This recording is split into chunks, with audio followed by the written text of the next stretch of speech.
Well guys, it's October, the month of Halloween, and the time of year where we celebrate everything that's weird and unusual and a little creepy. And in my opinion, no director better exemplifies the idea of Halloween and October better than Tim Burton. So for the entire month of October, I'm going to be reviewing 5 of his films that really showcase why Tim Burton has this reputation of being weird and gothic and eccentric. So let's get started with my favorite of all of his films, Batman.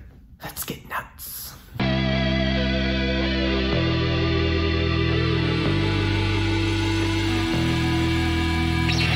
Batman.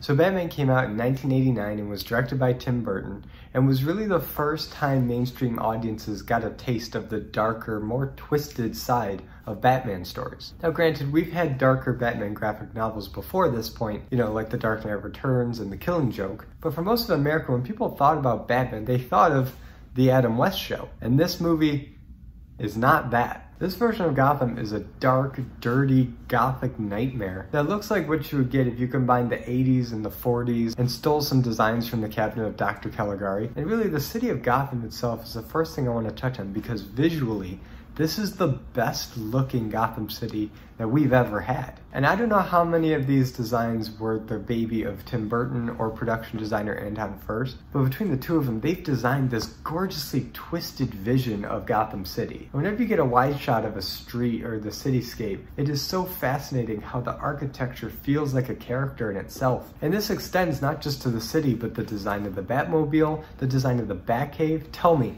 that this is not just the best looking Batcave you've ever seen. Granted, I have no idea how one would navigate the Batcave if it looked like that, but the angles and sense of depth that you get from these designs is just fascinating. But you can't have a Batman movie without Batman, so who did they get to play him? Michael Keaton, of course. Now, this casting seems obvious today, but legendarily, when he was first cast, Warner Brothers was swamped with hate mail from angry fans saying that there's no way Michael Keaton could pull off being Batman. And boy, are those fans eating their words today, because he really is a good Batman. When he's in the suit, he really becomes Batman. He made this character his own. He really was the first to depict Batman as this tortured soul that just constantly goes out every night because he's the only one who can. And even when he's just in the Batcave with his cowl off, he brings that weight and torturedness to Batman. And that persona of Batman is something that really didn't exist before Michael Keaton, but has influenced every version of Batman afterwards. And it's really no surprise, because Keaton did such a great job as Batman. However, how he did as Bruce Wayne,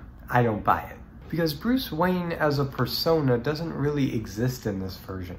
In this version, Bruce Wayne is just as much a mystery to the public as Batman is. And if you've got this billionaire who lives in this secluded mansion, who nobody really knows about his past, Vicky Vale does a lot of digging in this movie to find out the connection between Bruce Wayne and the alley that his parents got shot in. So I guess Bruce Wayne isn't much of a public figure in this movie, so would it be that hard to connect the dots that this weird secluded man who's socially awkward could be the Batman? I don't know, but for me, I never really bought the persona of Bruce Wayne. He pulls off Batman really well, not so much Bruce Wayne. Ironically enough, you know who was a really good Bruce Wayne and a terrible Batman was George Clooney. He actually nailed the socialite playboy attitude of Bruce Wayne, but oh boy, the direction on his Batman needed work. But you can't have a great Batman movie without a great villain for him to go up against, and for this movie, it's the Joker. In fact, the Joker in this movie gets more screen time than Batman does, which makes sense, because the Joker is a loud, obnoxious character who craves being the center of attention and wants everybody to see his pale, nightmare-inducing face. And on the other hand, you have Batman, who mostly keeps to himself and works in the shadows. And also, when you have a big name like Jack Nicholson playing the Joker, you're going to give him a lot of screen time. Now let's talk about Jack Nicholson for a second, because I cannot think of a better actor in the late 80s to play the Joker. Granted, he is like 100 years old in this movie, but it's Jack Nicholson. He was born to play the Joker, and he does a really good job at it. Now, I wouldn't say he's my favorite Joker ever portrayed. That honor has to go to Mark Hamill. But Jack Nicholson does bring an interesting flavor to the role of the Joker. He can be funny when he needs to be, he can be scary when he needs to be, and when he just needs to be weird, he can do that too. But there are some things about Jack Nicholson's Joker that for me kind of detract him from being the perfect Joker. And none of it has to do with Jack Nicholson's performance. His performance is really good. He's just so natural in this ridiculous clown makeup that you just can't help but be entertained when he's on screen. But no, the issues I have is actually with the writing of the character. So yes, let's talk about his backstory. It's funny, aside from Joaquin Phoenix's version, this is the only time where we've been given a definitive origin story for the Joker. Which, if you're a longtime comic book fan, you know that the Joker really shouldn't have an origin story. He's much more interesting as a character when you don't know where he comes from. He's just this psychotic force of nature that Batman's destined to fight for the rest of his life. But here they give the Joker a backstory that he used to be Jack Napier, which is actually a clever play on the word jackanape, which means Joker. And he's a gangster with aspirations of being the big crime boss until he gets double-crossed, falls into a vat of chemicals, and becomes the Joker. And when he emerges, he goes to this really shady back alley surgeon to get his face fixed. And because of the severed nerves, he has this permanent Joker smile. And while this definitive origin story take definitely goes against the trend of the comics, it still gets some of the basics of what we know to be Joker's origin story right. We know that the Joker was involved in the mob for at least one day under the guise of the Red Hood. And when Batman busts him for trying to rip off Axis Chemicals, he falls into the vat of chemicals and gets his face bleached in the whole 9 yards. So aside from the Red Hood angle, this origin story does play out pretty close to the comics. The one thing that really deviates it though is that when Jack was younger, he actually murdered Bruce Wayne's parents, which is a big departure from the comics. In the comics, it was Joe Chill, just a hired gun used by the mob to kill Bruce Wayne's parents to send a message. But here it's the Joker. And while I definitely take issue with this version becoming the definitive continuity of Batman, as a standalone Batman story, it is kind of poetic that Batman made the Joker, but the Joker made Batman first. There's an interesting dichotomy there. And I'm pretty sure that's what Tim Burton was going for. So as an Elseworld story, it's fine, but don't go putting that back into the comics. It's not necessary. While we're on the topic of Joker killing Batman's parents, the actor that they got to play young Jack Napier is Hugo Blick, and just look at him. Dude, he could have been the Joker. Like, just the shape of his face, like, that is the Joker.